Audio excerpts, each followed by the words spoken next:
అమ్మఒడి వేశాడు, స్కూళ్ళల్లో పిల్లలకి కావాల్సిన సదుపాయాలన్నీ ఇచ్చాడు, ఏంది స్కూళ్ళన్నీ బాగు చేయించాడు, ప్రజలకు కావాల్సిన ఏర్పాట్లన్నీ చేశాడండి.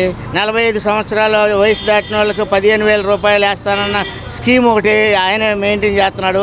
చంద్రబాబు నాయుడు ఇందులో చేయనిది ఏంది, అన్నీ చేశాడు. ఇప్పుడు ఆరు అమలు అన్నాడు, 6 అమలు పూర్తి చేశాడు. ఇంకా చేయాల్సింది అమరావతి. ఇప్పుడు ఆ అమరావతికి కేంద్రం ఇచ్చే డబ్బుల్ని ఏ రకంగా నొక్కేయాలని చెప్పి చూస్తున్నారు. మరి జగన్మోహన్ రెడ్డి అన్ని పథకాలు ఇచ్చారు, ప్రజలు మొత్తం మా పథకాలు గుర్తుపెట్టుకోండి తిరస్కరించారండి. పెట్టెలు ఎత్తుకోకపోతే ఎవడు బాధ్యుడు? నేను ఎగ్జామ్స్ రాశాను, నేను రాసిన ఎగ్జామ్స్ కరెక్టో కాదో మార్కులు వేసే టీచర్ చూడాలి కదా. అంతకుముందే ఈ ఎగ్జామ్స్ రాసిన పేపర్లు దొంగతనం చేస్తే ఇంకా నాకు మార్కులు ఏమొస్తాయి అక్కడ? మీరు చెప్పండి. ఒక ఎగ్జామ్స్ రాస్తారు, ఆ ఎగ్జామ్స్ రాసినటువంటి దాంట్లో పేపర్స్ అవతలోడు సరిగా దిద్దాలిగా, అవి కరెక్టో కాదో. సరిగ్గా దిద్దలేదంటారా? అసలు దిద్దడానికి వెళ్తేగా అవి పెట్టలే ఇక్కడ ఎర్రర్ అయిపోయినాయి. ఇంకా ఎక్కడున్నాయి? 151 కాదండి, 164 వాళ్ళ కౌంటింగ్లోకి వెళ్ళిపోయినాయి. వైసీపీ వాళ్ళ 164 వాళ్ళ కౌంటింగ్లోకి వెళ్ళిపోయినాయి. వాళ్ళకి రావాల్సిన 11 వీళ్ళకి వేశారు. ఎవరు లెక్క పెట్టారు? ఎక్కడ పెట్టెలు కరెక్ట్గా చూశారు? అర్ధరాత్రి కాడ ఓట్లు వేపించే రాజ్యం వీళ్ళేగా తెచ్చింది. ఎప్పుడన్నా సాయంత్రం 6 గంటల తర్వాత ఓటింగ్ పోల్ జరిగిందా?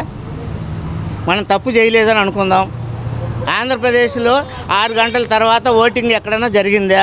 ఈవీఎంలు వచ్చిన తర్వాత అయినా జరిగిందా? లేదు కదా. ఈవీఎంలు వచ్చిన తర్వాత అర్ధరాత్రి తర్వాత ఓట్లు ఎక్కడ జరిగినాయి?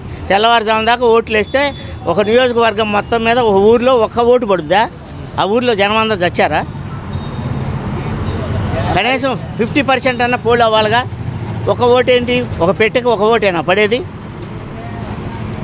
వైసీపీ వ్యతిరేకత వల్ల మాకు పట్టం కట్టారా? అవునండి, వాళ్ళు ఓటు వేయడానికి రాకపోతే వ్యతిరేకతలా? అంటే ఆ ఊరు మొత్తం తెలుగుదేశం కాబట్టి వాళ్ళకన్నా వేయాలిగా. నువ్వు ఒక ఈవీఎం పెట్టి తెచ్చి పెట్టావండి, ఓటింగ్ జరుగుతుంది, అసలు ఎవడో ఒకటి వచ్చి వేయాలిగా. తెలుగుదేశం వల్ల ఓటు పెట్టలే వేస్తేనేగా ఓటు వచ్చేది. పెట్టలే ఓటు వేయడానికి ఓటు వేస్తే ఏమైనాయి? ఊరు మొత్తం మేము ఓట్లు వేసామంటున్నారు, పెట్టెలో మాత్రం ఒకటే ఉంది. మరి టీడీపీ అన్నమాట, వైసీపీ అధికారంలో ఉంది కదా. నేను టీడీపీ అని విమర్శించట్లేదు, వైసీపీ అని విమర్శించట్లేదు. జగన్ చేసిన పథకాలలో మేము జగన్ చేసినవి అన్నీ తీసేస్తాము, మా పరిపాలన ఇలా ఉంటుందని చెప్పి ప్రజలకు చెప్పమనండి, లేదా తీసేయమనండి, తీసేసి ప్రజల్లోకి రమ్మనండి. చంద్రబాబు నాయుడు తప్పు చేస్తున్నాడని మేమే అంటలా. ఆయన కూడా మంచి చేయాలనే వచ్చాడు, చేయడానికి ఆస్కారం లేదు. ఆయన అన్నీ చేసిన తర్వాత ఏం చేయడానికి ఆస్కారం ఏది అక్కడ? ఆయన చేసినవన్నీ ఇది మంచిది కాదు, ఈ పథకం నేను చేయను, ఈ పథకానికి బదులు ఇంకో పథకం పెడతానని చెప్పనండి చంద్రబాబు నాయుడిని. అప్పుడు మేము కూడా హర్షిస్తాం. ప్రభుత్వం మీద వ్యతిరేకత ఉందా లేదా అనేది మళ్ళీ ఎలక్షన్ పెట్టిన దాకా ఎవరికి తెలియదు కదా. మరి ఇప్పుడు 2027 జమినీ ఎలక్షన్స్ అంటున్నారు. అసలు జమినీ ఎలక్షన్ అనేది చంద్రబాబు నాయుడు కాన్సెప్ట్ కాదు, జగన్ కాన్సెప్ట్ కాదు. అది మోడీ, అమిత్ షా దేశానికి సంబంధించిన సబ్జెక్ట్. అది వస్తే వస్తే, రాకపోతే రాదు.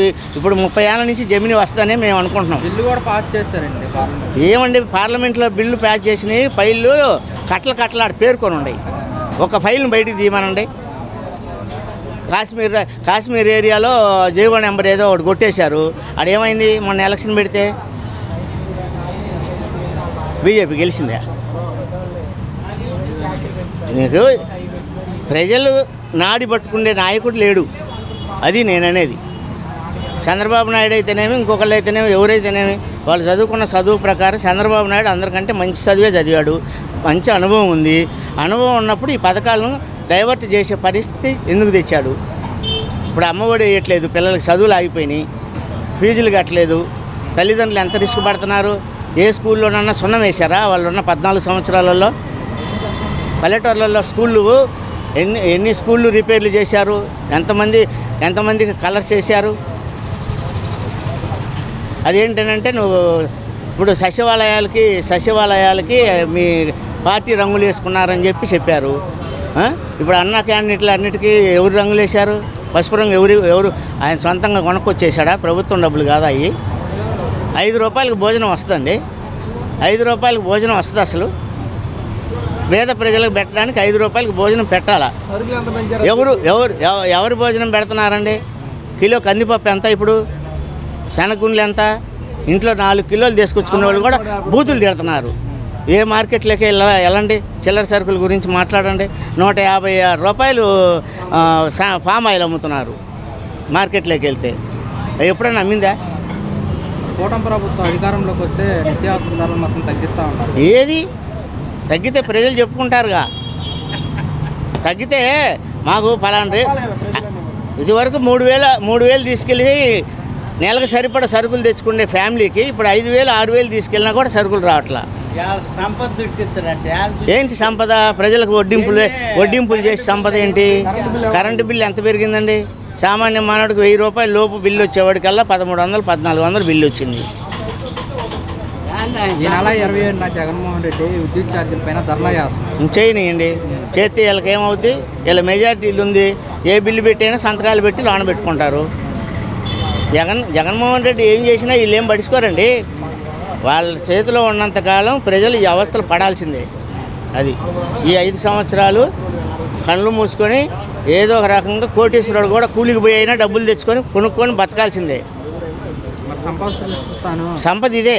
కోటీశ్వరుడు కూలోడు అవడం. ఏ వ్యాపారస్తుడు పని చేస్తున్నాడో చెప్పండి? ఇసుక ఫ్రీ అన్నారు. 1,500 రూపాయలకు ఇసుక ఇచ్చాడు చంద్రబాబు నాయుడు పోయిన 14 సంవత్సరాల పరిపాలనలో. ఇప్పుడు ఎందుకు ఇవ్వలేకపోతున్నాడు? 1,400 10 టైర్లు లారీ ఇసుక. నేను ఇల్లు కట్టుకున్నా 1,400 చంద్రబాబు నాయుడు టైంలో. ఇప్పుడు ఎందుకు ఇవ్వలేకపోతున్నాడు? కిష్లో ఇసుక ఏమన్నా డబ్బు అడిగిందా? వీళ్ళు అడిగితేనేగా ఇస్తుంది. ఇక లారీ కొనాలంటే ఎంత అవుతుంది? అదేంటంటే ఆయిల్ పెరిగింది. అదంతా లారీ వాడు చూసుకుంటాడు. నువ్వు అసలు ఆ డబ్బు కట్టుకోకుండా ఫ్రీగా ఇచ్చేసేయి లారీ వెళ్తే.